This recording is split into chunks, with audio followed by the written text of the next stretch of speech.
Good morning. We're going to continue with Chapter 2, Learning the Territory.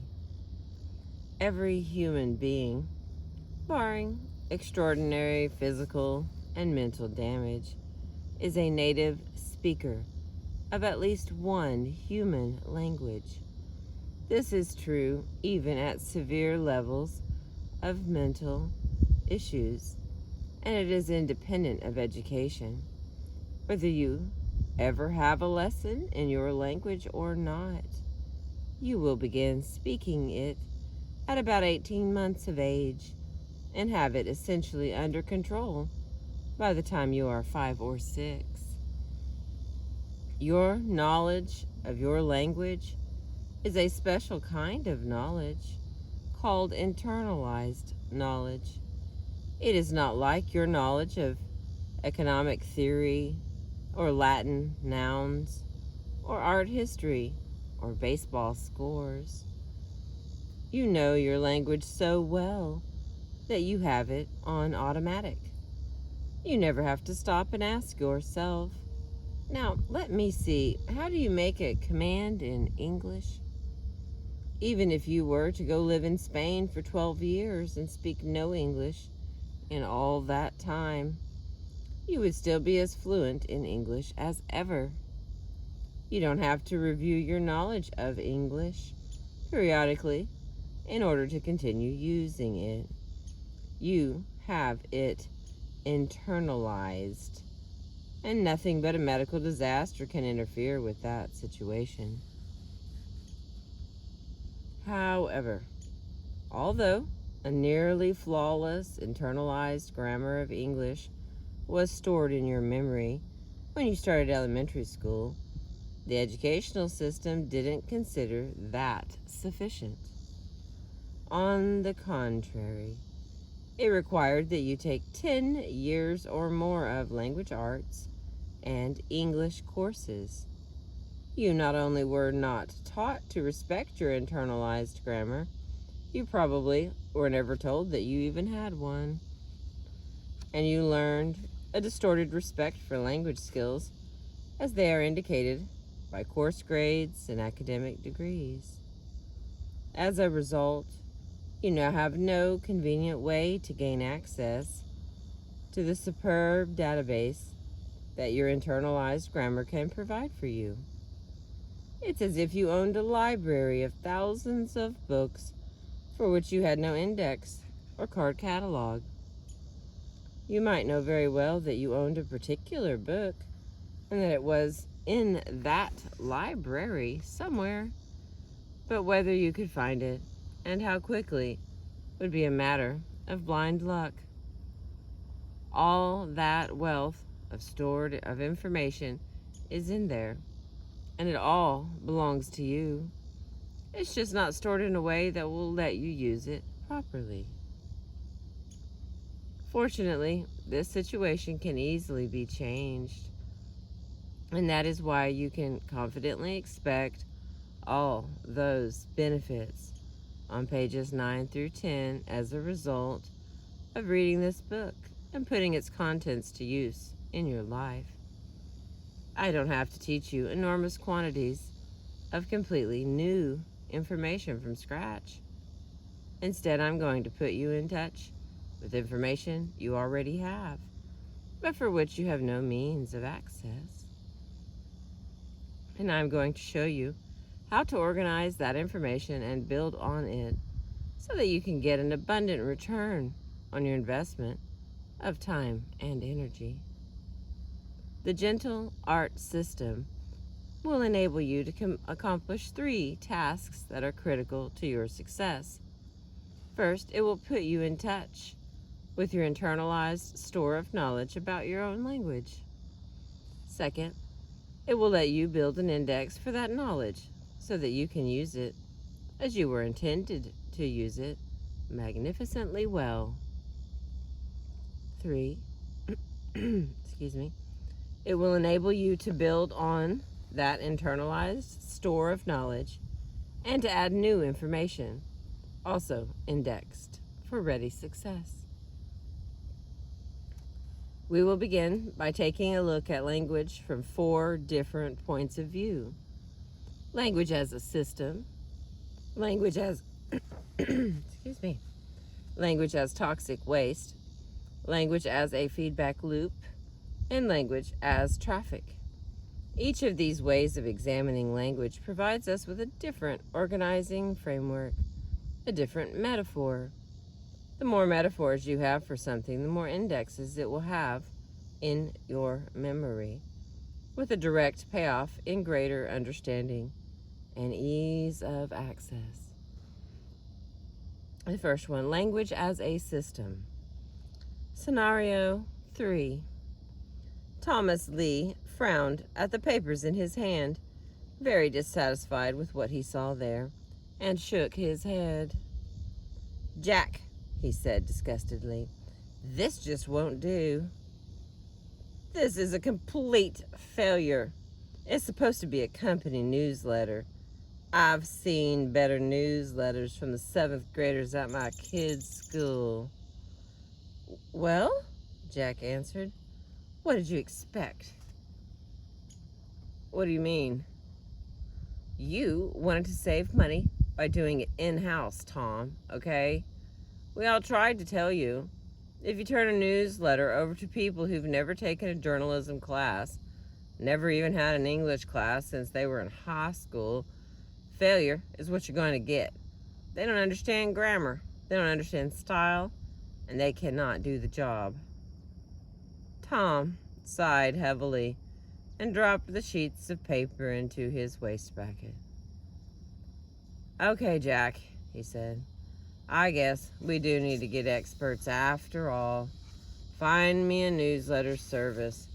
Try to find one that won't cost an arm and a leg."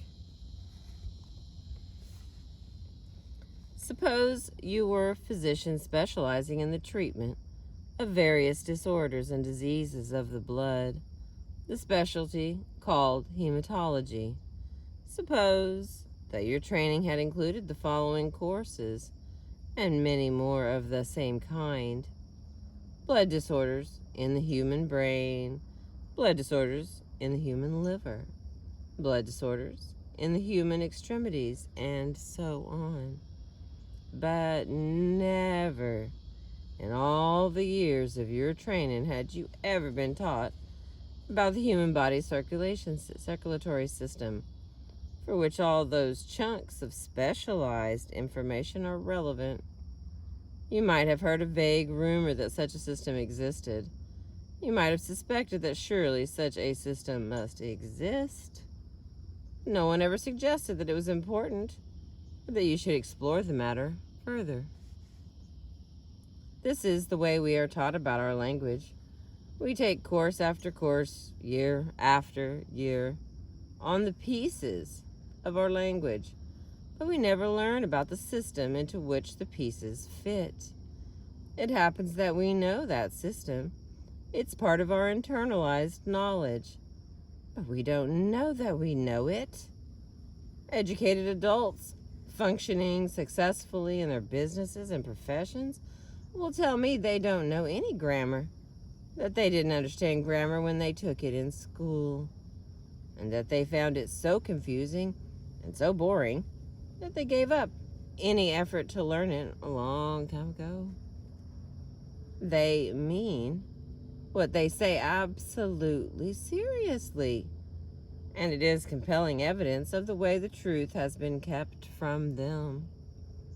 Let's take a look at some of the things you know, but are probably not aware that you know, about your grammar. We'll start with an example that may surprise you. Imagine, please, that you are looking at a wooden telephone pole with a dimension of 33 feet. It's doing what telephone poles ordinarily do, standing there, holding up the telephone wires through which your conversations travel. This is an older book, obviously. If I asked you to describe the size of that pole by completing the sentence below, what would you say? First sentence: that pole is 33 feet, ... Now, let's change the scene a bit. Imagine that a windstorm has come along and blown that telephone pole down. There it lies, flat on the ground, and I want you to describe the size of the pole again as it lies there before your eyes by completing the sentence below. The telephone pole is 33 feet. Notice what happens. In the first case, you would have told me that the pole was 33 feet tall or 33 feet high. But when it was lying on the ground, you would have told me that it was 33 feet long. And if I were to try to do it the other way around, you would instantly, without having to go ask an expert or look up the matter in a book, tell me that I was flat out wrong. I agree with you. Absolutely. But the interesting question is, how did you know? Consider the following rule. When an object is at a right angle, or roughly a right angle, with respect to the horizon, it is seen by the speaker as is described as being x units high or tall. When the same object is parallel with the horizon as seen by the speaker, it is described as being x units long. Do you know that rule? Oh, yes, you do. That rule, or something very like it, is the rule you use to complete the two sentences above. But were you aware that you knew it? Can you remember ever having read it or heard it? It's not very likely. But you do know it nevertheless. And you make systematic use of it every time you have to make a choice between the words high, tall, and the word long. Here's another example of the same kind. Look at the sentences below, please, and put an asterisk by the ones that are unacceptable. A, we bought a small red car. B, we bought a red small car. C, we rented a large white stone house. D, we rented a stone white large house. E, the little yellow wooden chair is too expensive. F, the yellow wooden little chair is too expensive. Quite right. Examples B, D, and F require an asterisk. But how did you know that? One last example, this one from the Sound System of English, and then we'll move on. Look at the list below and put a check mark beside the items that could be used as the name of a candy bar in English. They would have to be sequences that could be used to fill in the blank in these sentences. Let me have a blank, please. Let's see if I can put this in front of. These are these words. So we've got gribble, Ganaba, Schwally, Tulsig, and Cheeb. It's real hard to say. And I ask you again, how did you know? None of the sequences is a real word of English. How did you know which ones could be an English word and which ones could not? What rule did you use when you rejected B, C, and D? Well, I just know that's all won't wash. You can't just know. To reject items that you have never encountered before in your life. Your ability to make these judgments without hesitation is solid proof that you are using a system in which you are an expert, and that you are applying the rules of that system for quality control. You know the parts of the system with all their rules. You know how the parts and the rules fit together and interact. And you know the meta rules, the rules that tell you such things as which rule to use when more than one possibility exists. When someone like Jack Harrington, an educated man, filling an important middle management position in a modern corporation, goes to a superior and explains that a job has been done badly because the people who did it have never taken any formal courses in the writing of their native language. It demonstrates the power of the traditional myths. The fact that his superior immediately accepted that explanation, along with the idea that people who haven't had such courses understand neither grammar nor style, makes it even more striking. Neither of these men, oh my goodness. Oh, wow. Hang on, guys. Sorry, we're gonna fix this here.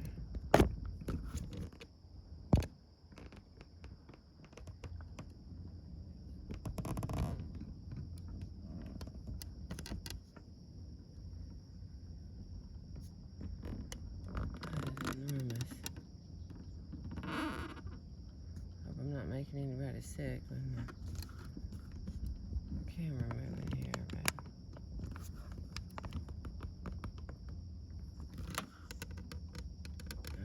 let's see if that grabs it for us.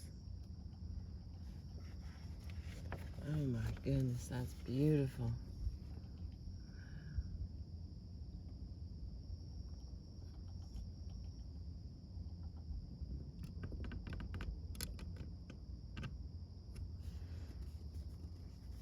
Okay, let's see, where was I?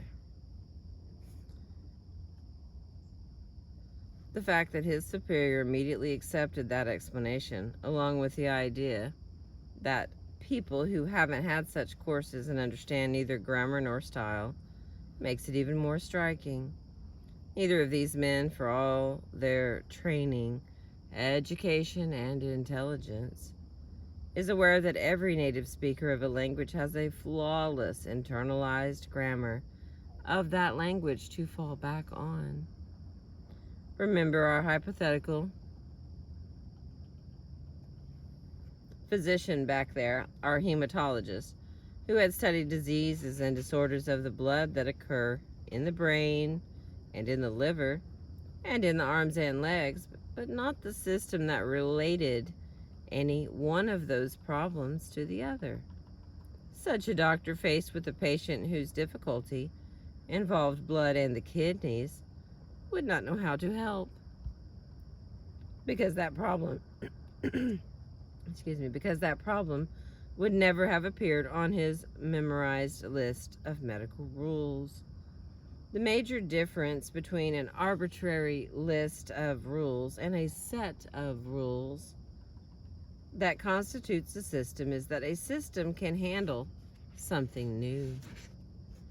You have just proved that you have an internalized set of rules that constitutes the system for forming acceptable English words. If that were not true, you would not be able to tell whether an invented English word, such as a Talusig, met those criteria or not. And the same thing is true of the earlier examples. I could go on challenging you with new and different ones for days. Not only would I be unable to stump you, you would never even find yourself hesitating about your decisions. This is something you really know. That's beautiful. Your internalized grammar is a system that specifies what chunks of sound are English, what chunks of English can be combined with what other chunks, and the order in which they have to be assembled. It contains all the rules of English, including the meta rules, the rules that provide you with necessary information about the other rules. And you are an expert in that system. Even if the highest grade you ever received in the English class was a D. You are that system. Your internalized grammar. To speak and write English, to understand and read English, to produce and interpret English body language, and to carry on English conversations You can trust that system to carry you through in any language interaction whatsoever, whether it is one that you have specifically been taught to deal with or not. Thank you for listening. I appreciate you catching the sunrise with me.